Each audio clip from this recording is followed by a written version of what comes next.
ഈ നമ്മുടെ സാമൂഹിക നമ്മുടെ മാധ്യമങ്ങളിലൊക്കെ ഒരു ദേശക്കാരനല്ലേ. ആ. പിന്നെ അവന് നമ്മളത് ഒരു ഇന്റർവ്യൂവിൽ പറയേണ്ട ഒരു കാര്യമല്ല.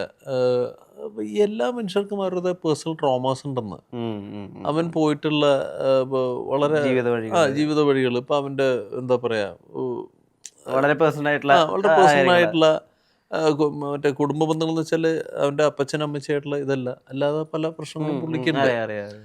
അപ്പം മേ ബി അതിൻ്റെ ഒക്കെ ഒരു ആഫ്റ്റർ എഫക്റ്റ് വരില്ലേ. ഇത് മനുഷ്യനല്ലേ, ഇത് റോബോട്ടാണോ? കൺട്രോൾ എൻ്റർ അമർത്തി അങ്ങനെ ഒരാളല്ല. അപ്പോൾ അതൊക്കെ ഏതെങ്കിലും തോതിൽ പുള്ളി എഫക്റ്റഡ് ആവുന്നുണ്ടാവും. അല്ല എന്നെ സംബന്ധിച്ചോളം എൻ്റെ അടുത്ത് അങ്ങനെ എന്താ പറയുക, കള്ളന്മാർക്ക് നിൽക്കാൻ പറ്റില്ലെന്നല്ല. ഇപ്പോൾ നമ്മൾ പലരും നമ്മളെ സുഗമമായിട്ട് യൂസ് ചെയ്ത് പോയ ആൾക്കാരൊക്കെ ഉണ്ട്.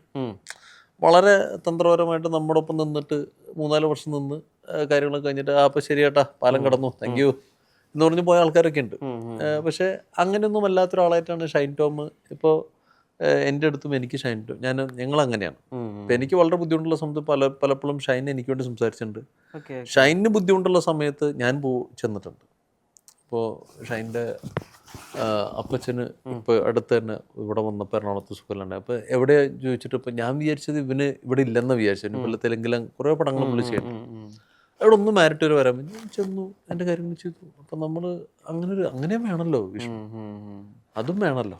അല്ലാണ്ട് നമ്മൾ ഇപ്പോൾ സിദ്ദിഖിക്കയുടെ മകൻ്റെ ഇത് വന്നപ്പോൾ മീഡിയയുടെ വലിയൊരു പോർഷൻ സിദ്ദിഖിക്കയുടെ വീട്ടിൽ നിന്നു. ഞാൻ സിദ്ദിഖിക്കയുടെ ആ ഒരു സമയത്ത് ഹോസ്പിറ്റലിൽ ഞാൻ ഫുൾ ടൈം ഉണ്ടായിരുന്നു. പോസ്റ്റ്മോർട്ടം പരിപാടിക്ക് പോയപ്പോൾ ഉണ്ടായിരുന്നു. ഞാൻ വീട്ടിലോട്ട് പോവുകയും ചെയ്തില്ല. കാര്യം ഇത് നമ്മളെ അറിയിക്കേണ്ടതില്ലല്ലോ. എന്തിനാ അറിയിക്കണേ? ഇപ്പോൾ പ്രിപ്പറേഷനിലൊന്നും അധികം വിശ്വസിക്കാന്നില്ല എന്നല്ല, പ്രിപ്പറേഷനൊന്നും അധികം ആളുകൾ പറയാറില്ല ആക്ടേഴ്സ് ഇവിടെ അധികം മലയാളത്തിൽ. ബാക്കിയുള്ള ഇതിലിപ്പോ ഹിന്ദിയിലൊക്കെ ആണ് നമ്മുടെ ആളുകൾ പ്രിപ്പറേഷനെ പറ്റി കുറെ കൂടെ ഒക്കെ വോക്കലായിട്ട് പറയാറുള്ളത്. ചിലപ്പോൾ നമ്മുടെ ഇവിടുത്തെ ആക്ടേഴ്സ് കുറെ ഗിഫ്റ്റഡ് ആയതുകൊണ്ടായിരിക്കാം, അല്ലെങ്കിൽ ചിലപ്പോൾ അവരത് സംസാരിക്കണ്ടെന്ന് വിചാരിച്ചിട്ടായിരിക്കാം. പക്ഷെ ഇപ്പോൾ റോണി ചേട്ടൻ്റെ കാര്യത്തിൽ നമ്മളിപ്പോൾ പ്രിപ്പറേഷനെ പറ്റിയിട്ട് നമ്മൾ ഓഫ് ക്യാമറ നമ്മൾ സംസാരിക്കാറുണ്ട്. ഇപ്പോൾ അയാളെ ഞാനും തമ്മിൽ തന്നെ ഈ സല്യൂട്ട് ഇങ്ങനെയാണ് വാങ്ങുന്നത് എന്നുള്ളത് കമ്മീഷണർ ഓഫീസിലോ അല്ലെങ്കിൽ പരിചയമുള്ള പോലീസുകാരോടൊക്കെ അന്ന് പോയി തിരക്കിയിട്ട് വന്നിരുന്നു. വായനയുള്ള കാര്യം അറിയാം. ഈ പ്രിപ്പറേഷൻ എത്രമാത്രം അത് ഞാൻ ഇവിടുത്തെ ഒരു അസിസ്റ്റന്റ് കമ്മീഷണർ, പേര് പറയണല്ലോ, അസിസ്റ്റന്റ് കമ്മീഷണർ ജിമ്മിൽ വരുന്ന സമയത്ത് പുള്ളി ജിമ്മിൽ നിന്ന് ഓരോ തവണയും ഇറങ്ങി പോണ സമയത്ത്, അല്ലെന്നുണ്ടെങ്കിൽ പുള്ളി ജിമ്മിലുള്ള സമയത്ത് ഏതെങ്കിലും ഒരു ഓഫീസർ അങ്ങോട്ട് വരുന്ന സമയത്ത് ഇവർ ഈ ഇൻഫോർമൽ സല്യൂട്ടിങ്ങിന് ചെയ്യുന്ന സമയത്ത് പുള്ളി ഇങ്ങനെ കൈവച്ചിരുന്നത്. അപ്പം ഞാൻ അന്ന് നോട്ട് ചെയ്താണ്. അപ്പോൾ ഞാൻ വെച്ചത് എന്താ പുള്ളി ഇങ്ങനെ വെക്കണം. വേറെ പല പോലീസുകാർ നോക്കുമ്പോൾ അവരങ്ങനെയല്ല വെക്കണം. അപ്പോൾ പുള്ളിയുടെ ഒരു സ്റ്റൈലാണെന്ന് എനിക്ക് മനസ്സിലായി. വേറെ പലരും അങ്ങനെ റിസീവ് ചെയ്യുന്നവരുണ്ട്, സുപ്പീരിയർ ഓഫീസേഴ്സ്. അപ്പോൾ മറ്റേ ആൾ ഇങ്ങനെ ചെയ്യണമല്ലോ എന്നിട്ട് ഇങ്ങനെ ചെയ്യണ സമയത്ത് ഇവർ ഇങ്ങനെ വാങ്ങിക്കണത്. അപ്പോൾ മേ ബി നിരന്തരമായിട്ടത് ചെയ്തിട്ട് ആ ടൈമിൽ മേ ബി ഇവർ ഇൻഫോർമൽ ഡ്രസ്സിലായതുകൊണ്ടായിരിക്കാം, മറ്റേ ടീഷർട്ട് അല്ലെന്നുണ്ടെങ്കിൽ. അപ്പോൾ അങ്ങനെ മൂപ്പരുടെ പരിപാടിയാണ് ഇത് നോട്ട് ചെയ്തത്. അതല്ലാണ്ട് നമ്മളത് ലാലുച്ചേട്ടൻ്റെ അടുത്ത് ഞാൻ ചോദിക്കുകയും ചെയ്തില്ല. അല്ലാണ്ട് ഞാനങ്ങ് ചെയ്തങ്ങ് പോയി. ലാലുച്ചേട്ടനൊന്നും പറഞ്ഞില്ല. ഇപ്പോഴും ശ്രമം ഉണ്ടാവാറുണ്ടെന്ന് കേട്ടിട്ടുണ്ട്, വായനയായിട്ടോ അല്ലെങ്കിൽ ആളുകളോട് അന്വേഷണമായിട്ടോ. ഇപ്പൊ നമ്മുടെ ഇതില് നമ്മളിപ്പോഴും അതിനെപ്പറ്റി സംസാരിക്കാറില്ല. എനിക്ക് വളരെ ഇഷ്ടപ്പെട്ടുള്ള ഒരു ഡീറ്റെയിലിംഗ് ആണ് മൈ ഗ്രേറ്റ് ഫാദറിൽ. ഇപ്പോൾ ഒരു ഫീഡോഫൈലിന്റെ കാര്യം പറയുമ്പോൾ അയാളുടെ സൈക്കോളജി അല്ലെങ്കിൽ അയാളുടെ ഒരു ഫാന്റസി എന്നൊക്കെ പറ്റിയിട്ട് പറയുന്ന 1-2 സെന്റൻസുകളേ ഉള്ളൂ. സ്ക്രിപ്റ്റിൽ ഇല്ലാത്തതാണെന്ന് അറിയാം. എന്നാൽ പോലും അത് മറ്റേ നായും നരനും മനുഷ്യനൊക്കെ ഒരു കണികയിൽ നിന്നാ. അതെ അതെ. മറ്റേ അതുകൊണ്ട് ഇതിൽ എനിക്ക് വലിയ കുറ്റബോധമൊന്നുമില്ല സാറേ എന്ന് പറഞ്ഞു കഴിഞ്ഞിട്ട്, സാറേ കുട്ടികളുടെ ഈ ശരിക്കും പറഞ്ഞ വിഷ്ണു ശ്രദ്ധിച്ചിട്ടുണ്ടോന്ന് അറിയില്ല, വിഷ്ണു മാരീഡ് ആണോ? അപ്പൊ ഈ കുട്ടികളെ നമ്മൾ ഈ എന്ന് വെച്ചാൽ 1 വയസ്സ് മുതൽ 4 വയസ്സ് 4.5 വയസ്സൊക്കെ ആകുമ്പോൾ ഇവരുടെ ദേഹത്ത് ഒരു ചെറിയൊരു മണം ഉണ്ടാവും. അത് നമുക്ക് ഉണ്ടാവില്ല. അപ്പോൾ ആ മണത്തിന്റെ കാര്യം ഞാൻ ഹനീഫിന്റെ അടുത്ത് പറഞ്ഞ് ആഡ് ചെയ്താണ്. അപ്പൊ അത് പക്ഷെ കണ്ടുകൊണ്ടിരുന്ന പലർക്കും ഭയങ്കര ഒരു ഹോണ്ടിങ് ആയി. അപ്പോൾ അത് എൻ്റെ ഒരു വളരെ അടുത്ത ഒരു ബന്ധുവിൻ്റെ അടുത്ത് വിളിച്ചു ചോദിച്ചു, എന്തിനാ ഇങ്ങനെയുള്ള വേഷം ചെയ്യണം, ഇതൊക്കെ ഭയങ്കര മോശമായിട്ടോ, നമുക്കത് പള്ളിയിലൊക്കെ പോണവരല്ലേ നമ്മളെന്നൊക്കെ. ഞാൻ പറഞ്ഞു ചേട്ടാ ഒന്നും കാണിച്ചില്ലല്ലോ, അല്ലെ എന്തിനാ ഇങ്ങനത്തെ വേഷം ചെയ്യണം എന്നൊക്കെ പറഞ്ഞ് പുള്ളി ഭയങ്കരമായിട്ട് പുള്ളിക്ക് വിഷമം തട്ടി ഉള്ളിൽ.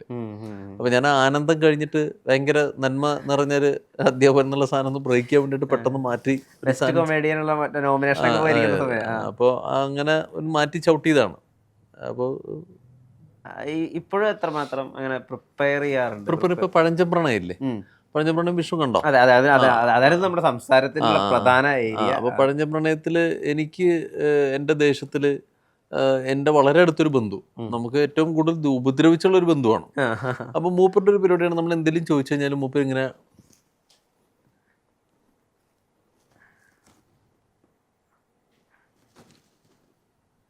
ഇത് ബിനു വേണ്ടെന്ന് പറഞ്ഞു.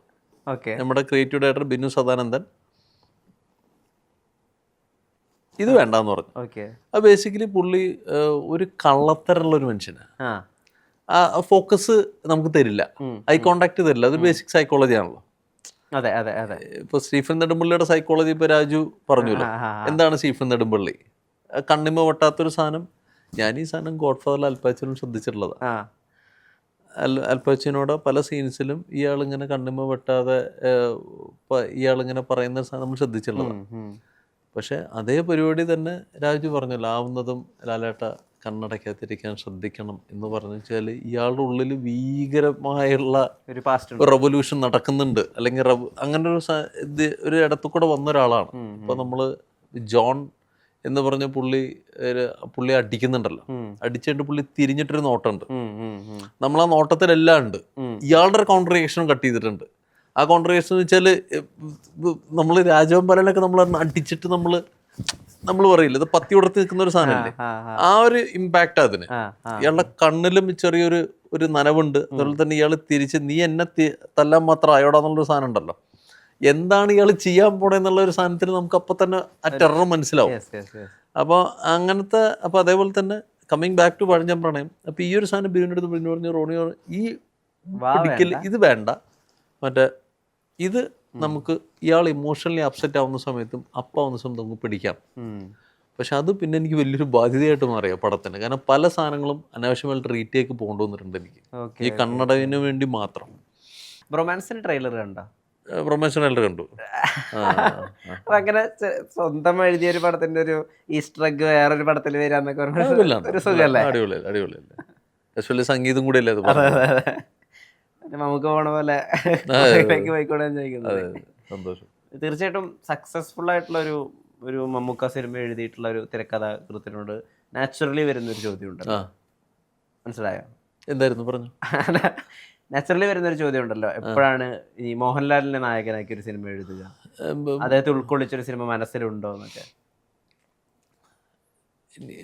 മനസ്സിൽ ലാൽ സാറിന് പറ്റിയൊരു ക്യാരക്ടർ നമ്മുടെ മനസ്സിലുണ്ട്. അതിപ്പോൾ എന്ന് എഴുതി തീർക്കാൻ പറ്റും ചോദിച്ചാൽ എനിക്കറിയില്ല. പിന്നെ പറഞ്ഞ പോലെ തന്നെ നമ്മളെക്കാൾ ഉപരി അത് ലാൽ സാറിന് കൺവിൻസിങ് ആവണമല്ലോ. ലാൽ സാറിന് അത് കൺവിൻസിങ് ആവുമെന്ന് ചോദിച്ചാൽ എനിക്കറിയില്ല. അത് എനിക്ക് ഇപ്പോൾ സ്റ്റീഫൻ നെടുമ്പള്ളിയേക്കാൾ ഉപരി ഈ വള്ളബറലായിട്ട് നമ്മൾ പറയല്ലോ, വളരെ നമ്മൾ നിസ്സഹായതയുടെ ഇപ്പോൾ സതയത്തിൽ പുള്ളിയുടെ ശിക്ഷ മാറ്റിവെച്ചു എന്ന് പറയുന്ന മൂമെന്റിൽ പുള്ളി വിതുമ്പി തേങ്ങി താഴത്തോട്ട് വരുന്നൊരു ഷോട്ട് ഉണ്ടല്ലോ, അത് കുട്ടികളെ പുള്ളിയുടെ മറ്റേ കയ്യിലമർത്തി മറ്റേ കൈക്കുള്ളി പിടിച്ചിട്ട് വിടില്ല എന്ന് നമുക്ക് തോന്നിക്കും, എന്നാൽ അത് തീർക്കാൻ പോകുന്നുള്ള സാധനം നമുക്കുണ്ടാവുന്ന ഭീതി, അങ്ങനെയൊക്കെയുള്ള ലാൽ സാറിലെ പെർഫോമറെ ഭയങ്കരമായിട്ട് ചൂഷണം ചെയ്യുന്ന ഒരു പരിപാടി നമ്മുടെ മനസ്സിലുണ്ട്.